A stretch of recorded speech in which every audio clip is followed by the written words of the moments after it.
I think, as I heard, many people here are only English speaking. Yeah, right? Or is it that everyone here is speaking German?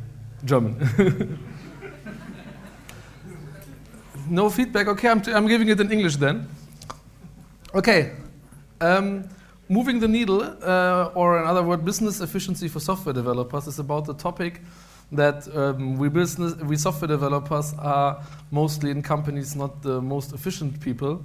And this lies on the fact that we are having some misunderstanding of the topic. And at my time at DuckDuckGo with the startup, I learned a lot of stuff which is relevant for the company.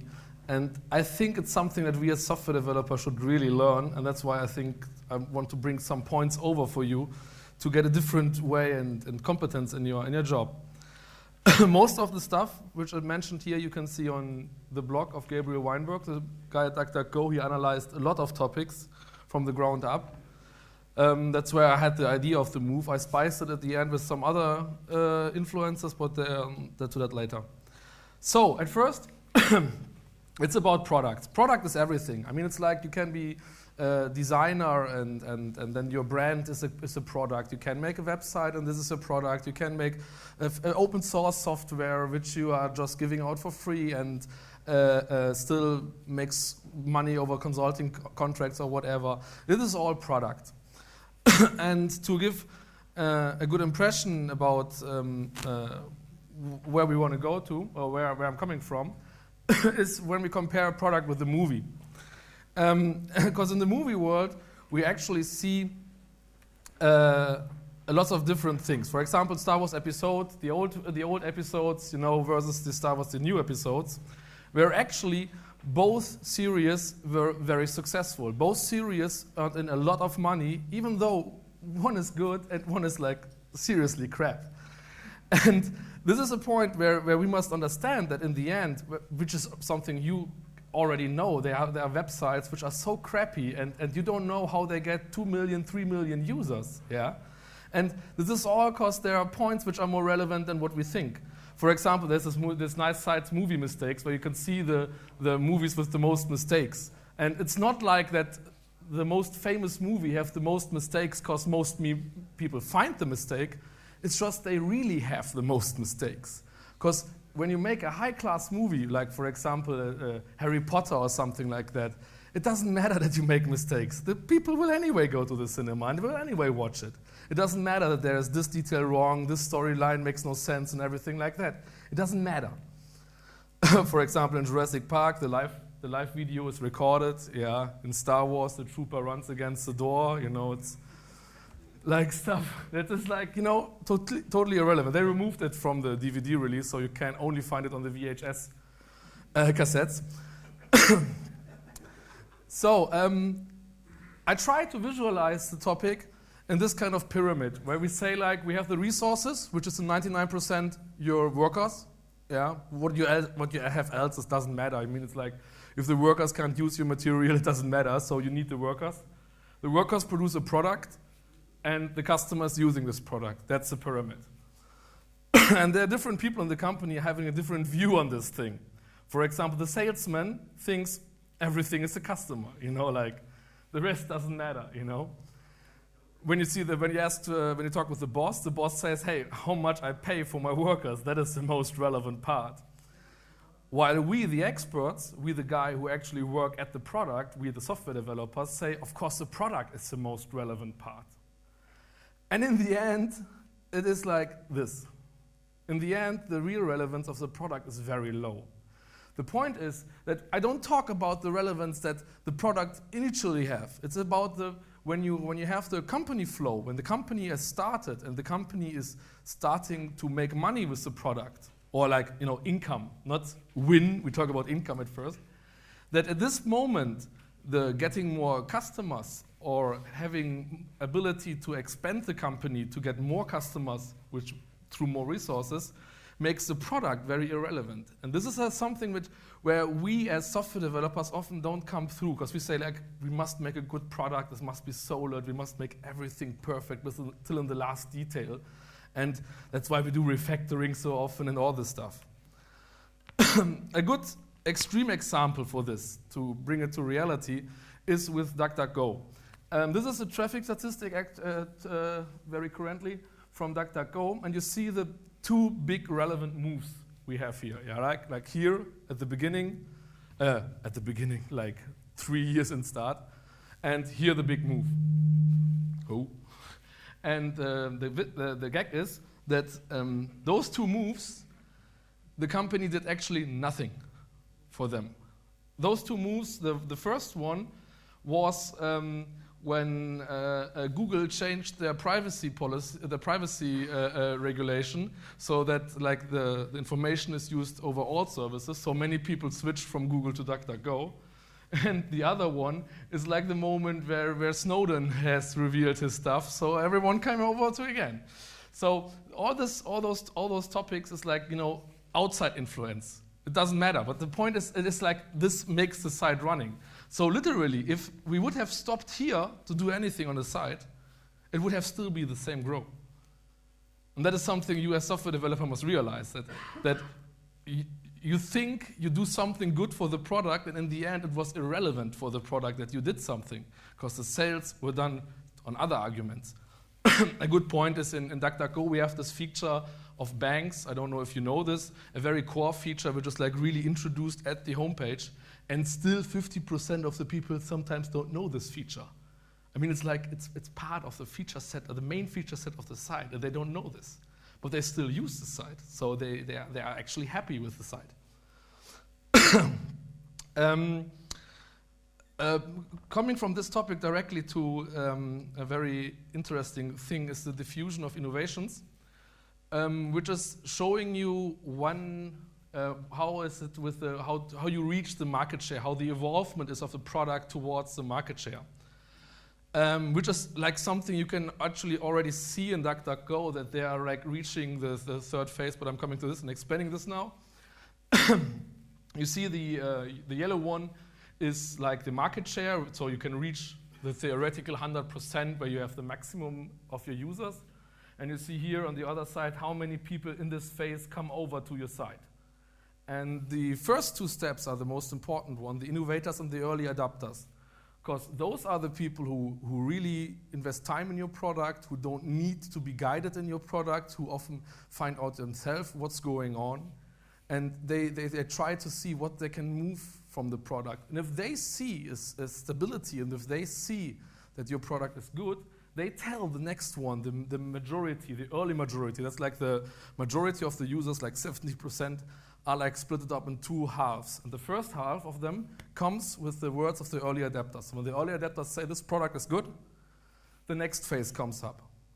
And when the next phase is done, when the people who have all like were personally guided into the product by the early adapters, then the next phase begins, and the people who actually just heard from the product started to use it. And the funny part is that those people who are the late majority are forced to learn the system without like the early guys, the early people can like influence the product. They say like, we want this and that, and at this point when you have like already the 50% mark, that at this point the product is not moving anymore so much because you have already so many customers you comply to. So the late majority have to find out their own way how to work with the product, and don't need to do it because they will find it out, because they are the late guys. They already want the product because so many people around them use them. They need to learn and find out how the product works. This is like really a very interesting point to understand, that it's all about making a good, decent base that propagates to the next base. And that also, if you do something new in your product, and you are already at this stage upper bare, that it starts with a new feature again here, down under here. That because a new feature, if the people don't adapt it, you can't sell it. And this all drives to the topic of traction. Traction is what it's all about. Because the biggest failure of most startups is that they don't really care about traction, that they think that working on the product is what is needed. And they just invest the time in the product. They try to get some sellers or something like that. But in the end, they're definitely doing not enough for this topic.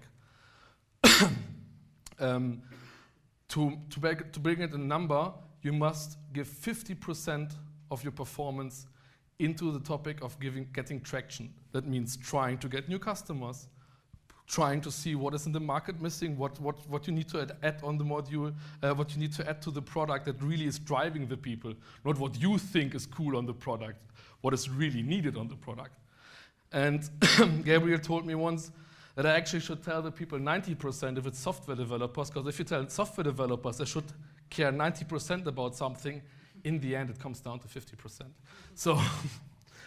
So it's really a topic which is in many technical startups really underestimated. And there is, of course, the topic of wrong valuing the traction method, how you make traction. I mean, it's like how you get customers, how this all comes together. And there are many people like saying like, oh yeah, we just make some Google ads or something.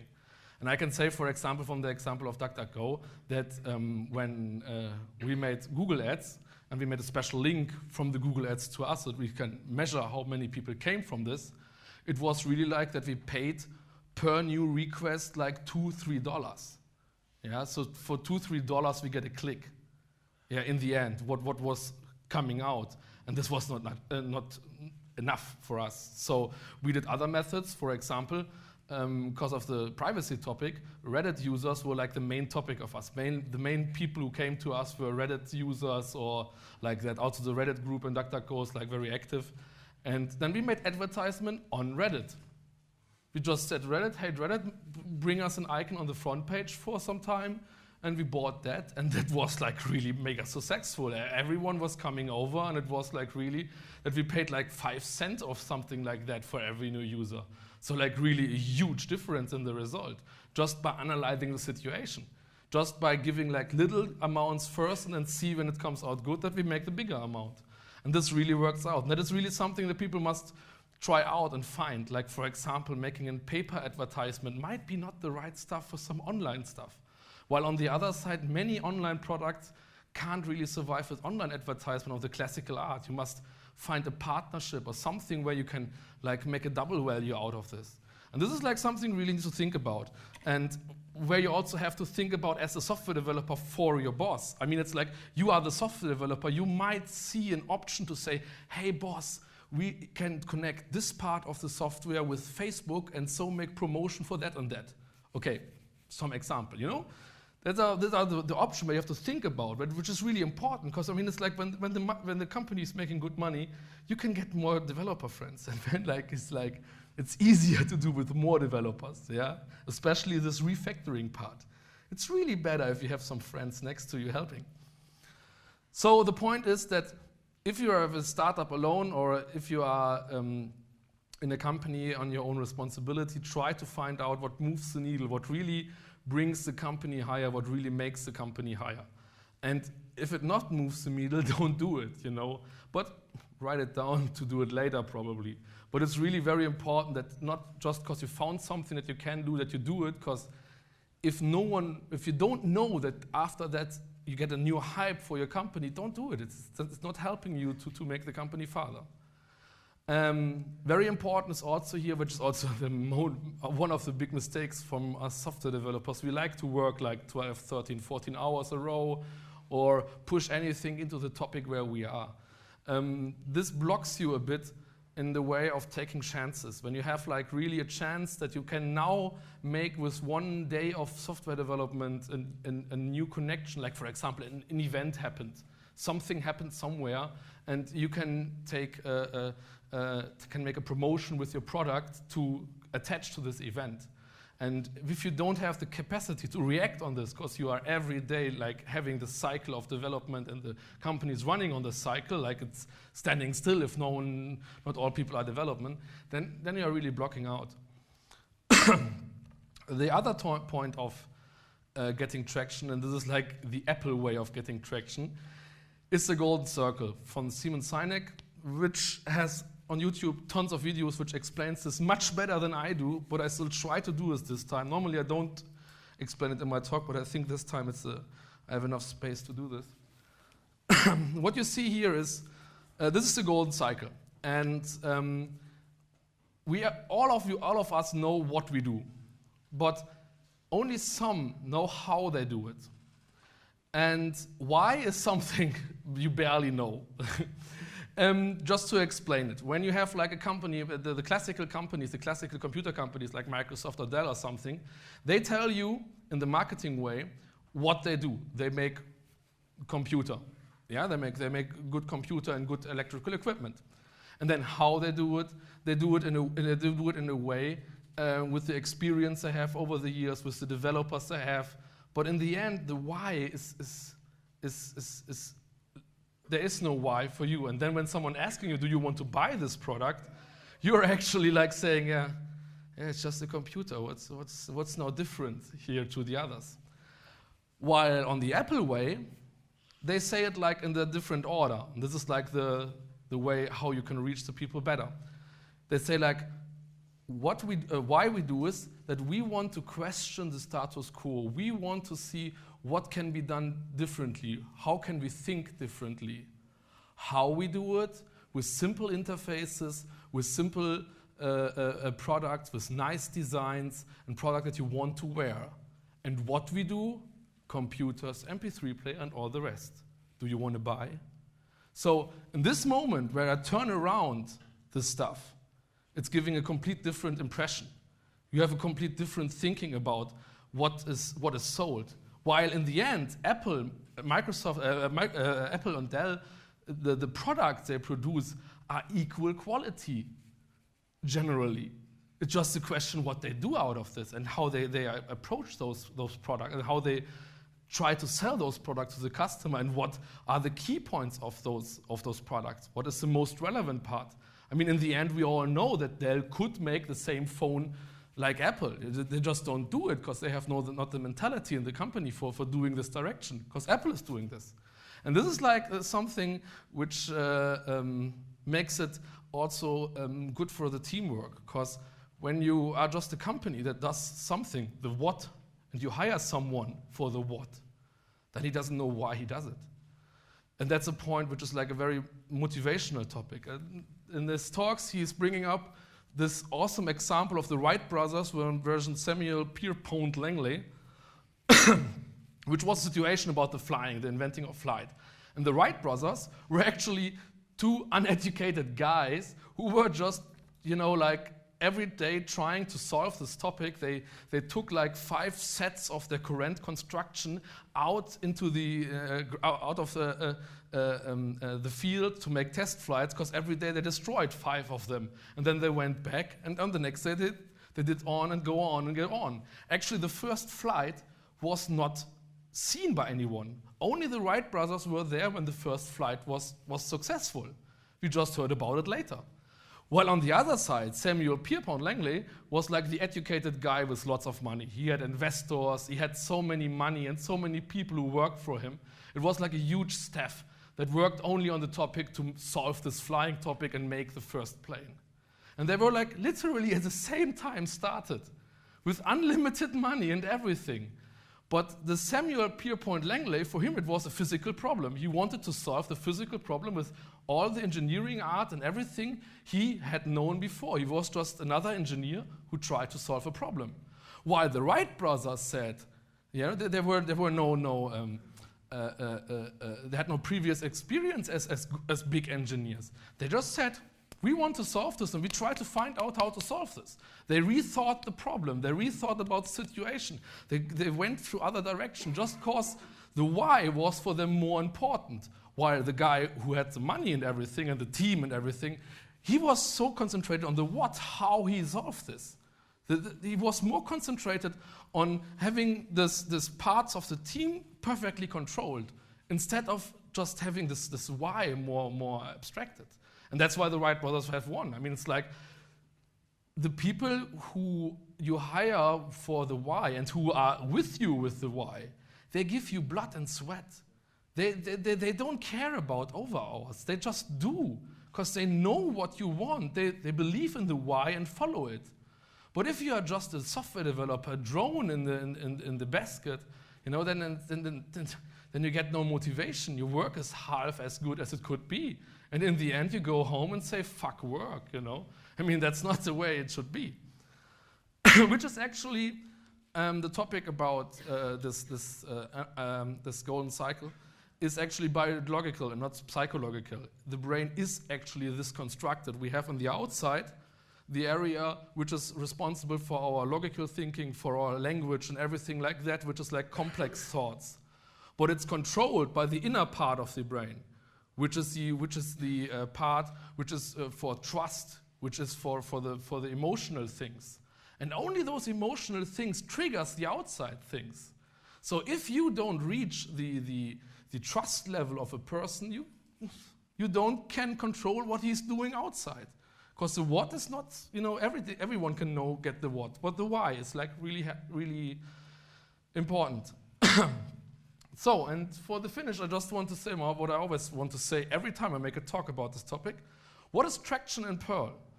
And I say it every time, applications, applications, applications, applications. We need more applications. Business applications or applications of people, just open source applications which are turnkey, you install and it runs. Everything that is like directly usable for the users is something we need. And we don't need more libs. We have enough libs. We just need more applications, more applications. So please start doing applications if you want to contribute to CPAN, because it is actually the point where you really can help. Our other topics are mostly cleared. It's just like that combining them to ready-to-go applications that the users really want is the topic that is missing. You can go to Build in Perl for some ideas or directions of what other startups have done in Perl and how they try to earn money. Yeah, and now the questions, if someone has something on this. I know it's a bit much, but probably someone has experiences or has a startup who wants to say something about or ask something where we can help. No? Okay, but I'm at the social, and the other days I'm here, so every time asking. What? Ha! I want to start a startup and sell it to Facebook. Do you have an idea how? What? You must do a lot of crap. And you stack it high, and if you stack it high enough, then they buy it for 2 billion.